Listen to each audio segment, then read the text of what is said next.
warahmatullahi wabarakatuh. Pada kesempatan kali ini, saya Resa Nur Rahmawati dari Prodi Teknik Informatika 2A.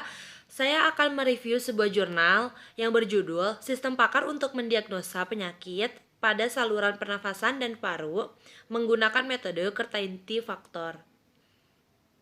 Nama Jurnal Sarjana Teknik Informatika, nomor EISSN 2338 5197, volume 2 nomor 2.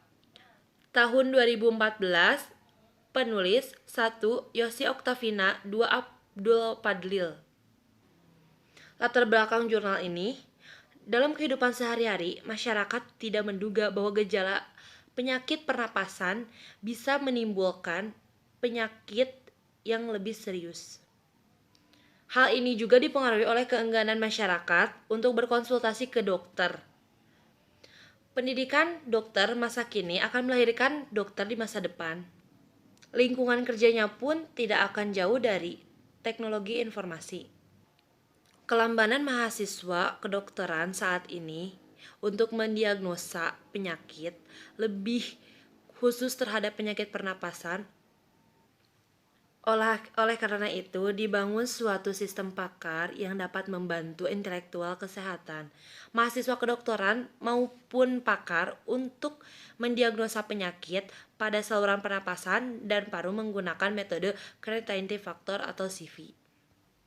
Tujuan jurnal ini bertujuan untuk mempermudah dokter masa depan dalam mendiagnosa penyakit yang berhubungan dengan pernafasan, baik itu untuk masyarakat yang lalai akan penyakit yang serius maupun yang biasa.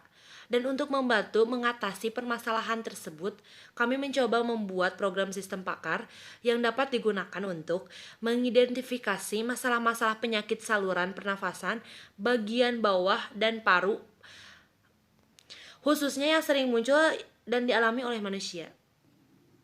Metode penelitian yang digunakan dalam penelitian ini menggunakan metode pengembangan sistem waterfall atau mode air terjun, yaitu analisis dan definisi, persyaratan, perancangan sistem dan perangkat lunak, implementasi sistem atau coding, dan pengujian unit, integrasi dan pengujian sistem, kemudian operasi dan pemeliharaan.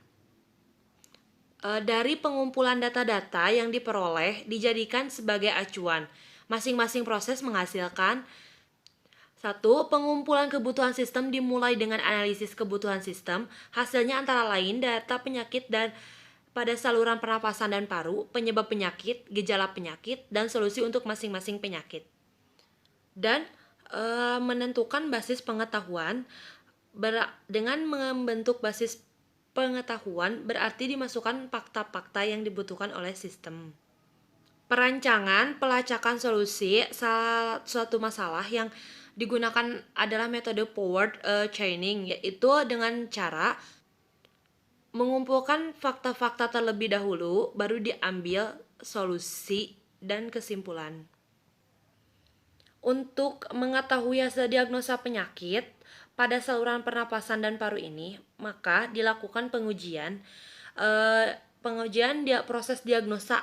Setelah proses diagnosa berhasil dilakukan, maka sistem akan menampilkan hasil diagnosa berupa kemungkinan penyakit yang diderita disertai dengan besarnya kepercayaan terhadap kemungkinan penyakit tersebut.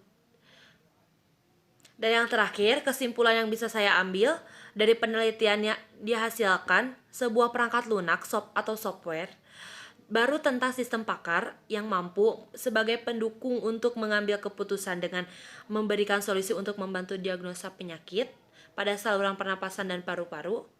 Perangkat lunak yang dihasilkan mampu mengidentifikasi penyakit dengan mendokumentasikan informasi mengenai pengetahuan dari pakar atau dokter spesialis pernapasan dan paru-paru. Sekian dan terima kasih. Mohon maaf bila ada kekurangan. Wassalamualaikum warahmatullahi wabarakatuh.